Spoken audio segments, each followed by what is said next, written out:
Azerbaijanis as a people are really very open and friendly, and most important, they're very courteous. You can talk to anyone in the streets, even the taxi drivers. You go downtown Baku, you go to the restaurants, and even government officials. They are very friendly and very open and very honest. I made a number of friends over there, whether they have any official business with me or not, but they are very good friends. The best thing in Azeri is, once they are friends forever. They feel like to call you at home, they feel like to show their hospitality at home. Yeah, definitely. People are very friendly. One of my observations is Azeris generally are very warm people. And unlike many other countries, when you meet someone, you get very close very quickly. That doesn't happen in many countries, and even in my country, Turkey. People are usually a little bit distant, and it takes some time to warm up and get closer. It's not the case in Azerbaijan, just the opposite. I guess being in a warmer climate make people more open, more relaxed. I found Azeris to be very open, very welcoming, very hospitable, in a very informal and kind way. So I would definitely not consider Azerbaijan as radically Islamic, and I think it's a liberal country. I think the way people live, dress, behave is very, very open, very liberal, and people in Azerbaijan are tolerant. People are very relaxed about religion, not indifferent, but relaxed and tolerant. And when I was there, I never felt that people approach other people on the basis of their religious views. No discrimination. I can say almost without exception, on a one-on-one level, let's put drivers in a different category. On a one-on-one level, people are very pleasant to deal with. Some transformation that goes on within Azeri when you put him behind the steering wheel and into city traffic. Well, if you talk to me about traffic in Baku, I would say it was really crazy. The traffic in Baku is really apocalyptic. It's horrible. It's the worst traffic I've seen ever, I think. Okay, I haven't been to places like Manila or Bangkok, which have a very bad reputation, but I think Baku comes quite close. It's an interesting thing because in Baku, the only traffic signal I've ever seen obeyed is the traffic light itself. The simple red light is most always respected. After which, when it turns green, nothing is respected. Nothing. And you are putting your life at grave risk to run across the street, whether the light's in your favor or not. But somehow people get used to it, and with all the aggressive behavior still, for me, people always slow down in the last minute, and I've never seen any serious accidents occur. I'm sure there are, but it's more a thing of culture than of character, I would suppose. I attribute that to the Asian influence in Azerbaijan. There's a give and take. And in Baku, it's often more sharp than it is in other places, with yelling, tooting of horns, hand gestures, and the like. I didn't see that in Southeast Asia, but I did see that same give and take between drivers. There are cities where there are rules which are not written, which are not told, but they're just practiced, right?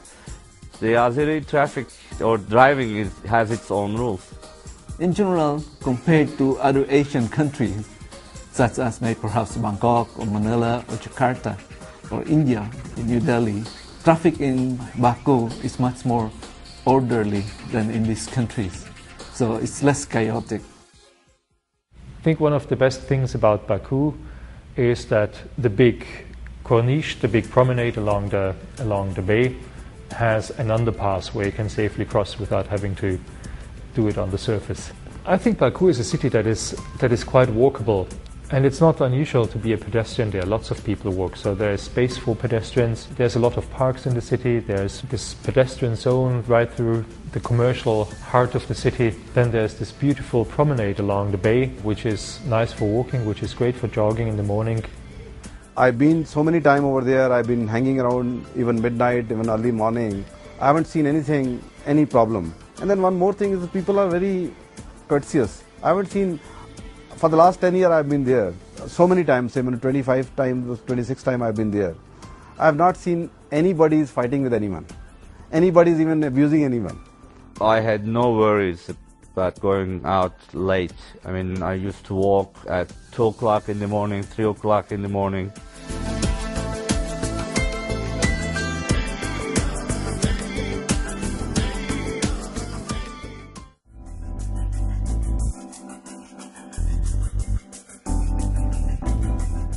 The hotels are very safe. They are Western hotels with modern amenities, cable, satellite TV, mini bars.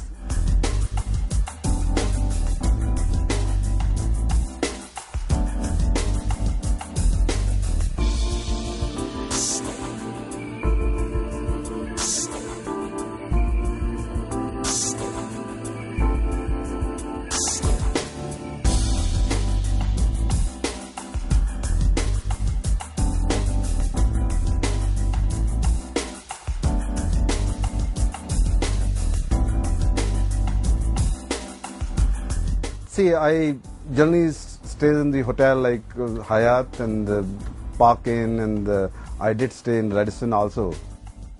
My favorite being a little boutique hotel in the old city, which is close to the Maiden Tower with a very nice roof terrace with a view over the port and the bay and the old city. It has this familiar, friendly atmosphere that I quite like about Baku. Baku, I think, has a wonderful scene of restaurants and of places where you can go to for having drinks, for meeting people, for dances, for entertainment. First time I was there were only few restaurants you can go to. Obviously then after 95, 96, 97, places started mushrooming. If you go outside, there are a number of discos. It's a very good nightlife. Then we can see the karaoke's. I've been to karaoke's over there. I did sang number of songs over there. You can have very European pubs where a lot of old workers also go and expats downtown. The most interesting and I would say the most enjoyable ones are the local Azeri restaurants where you can have an open space with a lot of open tables. There are also Caravanserai restaurants. These are former stops of merchants along the Silk Road.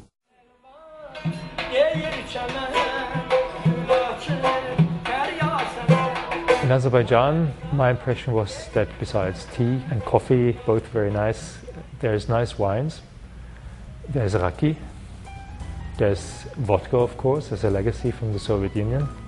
Of course, you have a very good local beer, but the major drink is vodka. You know, Azerbaijani men, I've seen them drink, and nothing changes. Everything's normal. Of course, they do it slowly. They eat, they talk. You know, it's got a rhythm to it. You can get the best lamb chops in Azerbaijan. I love tomatoes in general, and Azeri tomatoes I think are amongst the best. I love beluga fish. The first one would be dolma, and the second one would be dushbere, and third pilav. Then the best is kebabs. And of course, Azerbaijanis, they're not the only people that sit down at the table and eat. Everyone does it all over the world. But there's something going on at the Azeri table, some little spark of energy that I've not experienced anywhere else.